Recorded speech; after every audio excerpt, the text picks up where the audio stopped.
Catholic Social Justice Lobby in Washington. I've been on Capitol Hill for 16 years. And so what's your feeling on the World Trade Organization? I have very serious doubts about where it's going to go because of the corporatization of the whole process.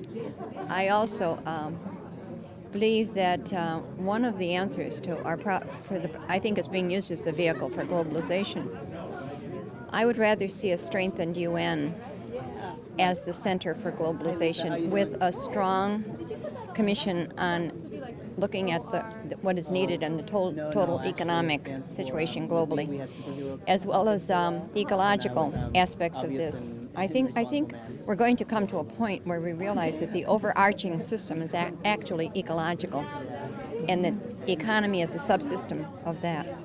But if we keep going at the corporatization and the privatization that is presently the trend, we're going to end up in some very serious difficulty, especially with the ecology, but also economically, because it just generates disparities of rich and poor.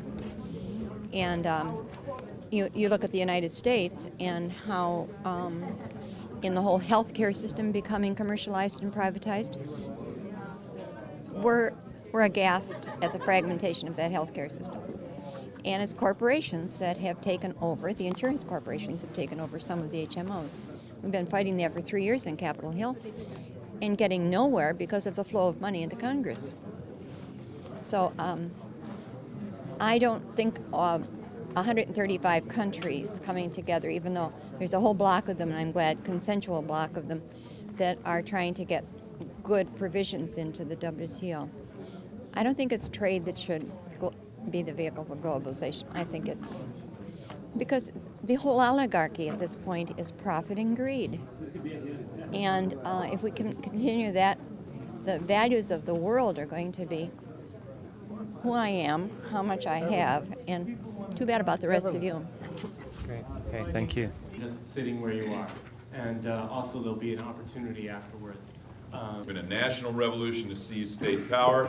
This goes beyond that. It's a global revolution to democratize the global economy, to end corporate rule, and to make any kind of global ruling institution accountable to the people.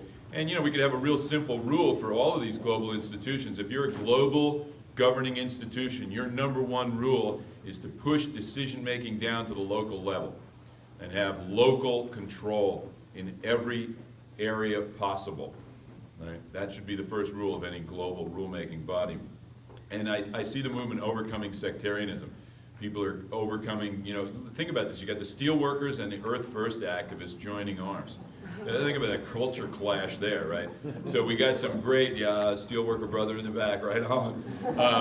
So we got some really good bridge building going on. The other side is into building walls and dividing people. We're into building bridges. It's a pretty straightforward ideological contrast.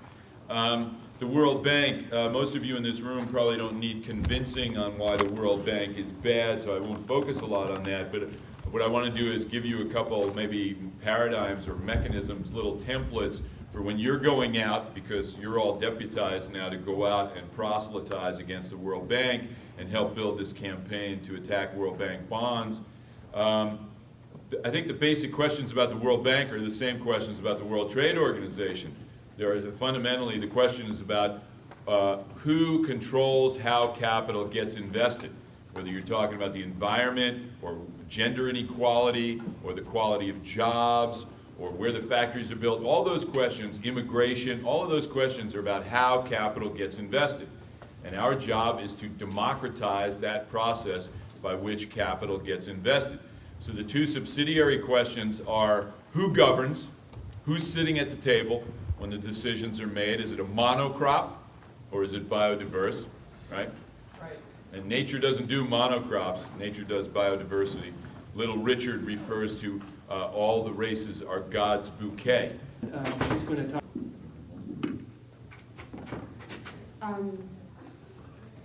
I'm an activist, so before I start, Kevin, will you pass these things around? My name is Joki Joroge Jeho, and I'm a Kenyan living and working in the United States, in Washington, D.C., for the 50 Years is Enough network.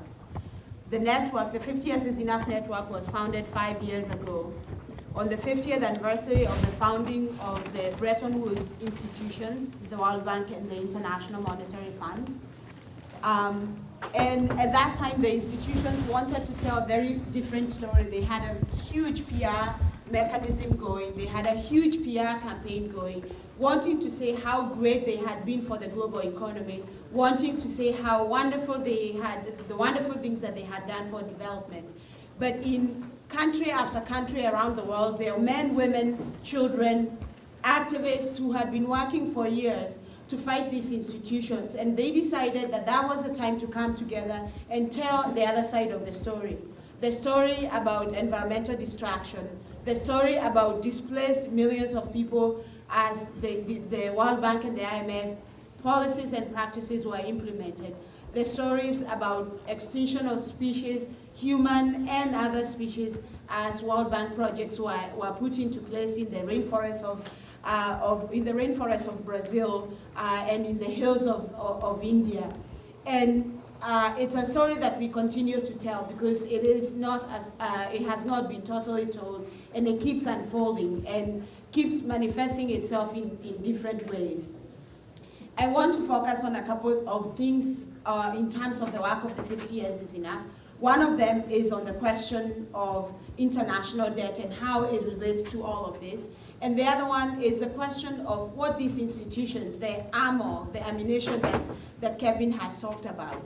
Because I think that we do know, some of us, maybe all of us, but it bears repeating what really the track record, what really the experiences are about these institutions.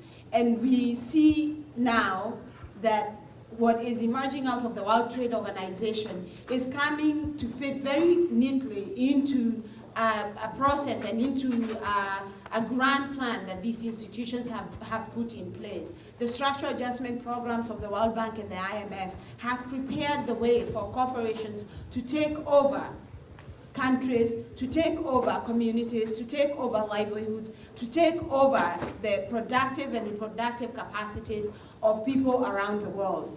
That now, as someone mentioned today, that at the meeting yesterday, the closing session, the president of the World Bank spoke, James Wolfenson. The outgoing managing director of the IMF spoke.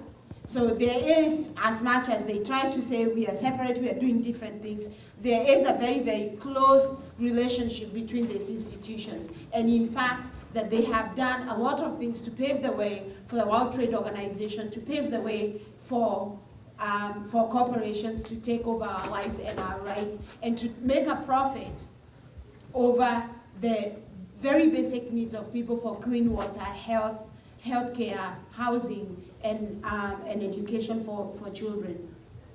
Let me start with the question of international debt. And this is where the World Bank and the IMF in particular have a big role and continue to be judge and jury. They continue to be gatekeepers on what happens. What we are seeing here, I might amend a little bit, Kevin, what you said about this is the emergence of a global movement. Last year when the G7 met in Birmingham, this year when they met in Cologne, last week when the Jubilee South had its meetings in Johannesburg, South Africa, tens of countries, 40 countries were represented in Johannesburg, and in other places, I don't know how many countries have been represented. So the movement is emerging. Certainly the Jubilee 2000 movement, the worldwide movement is very strong. It's an international movement.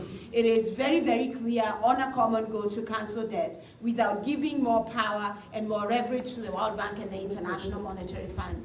International debt has always been a core issue for people who critique the impact of the IMF and the World Bank. Friend of women, friend of children.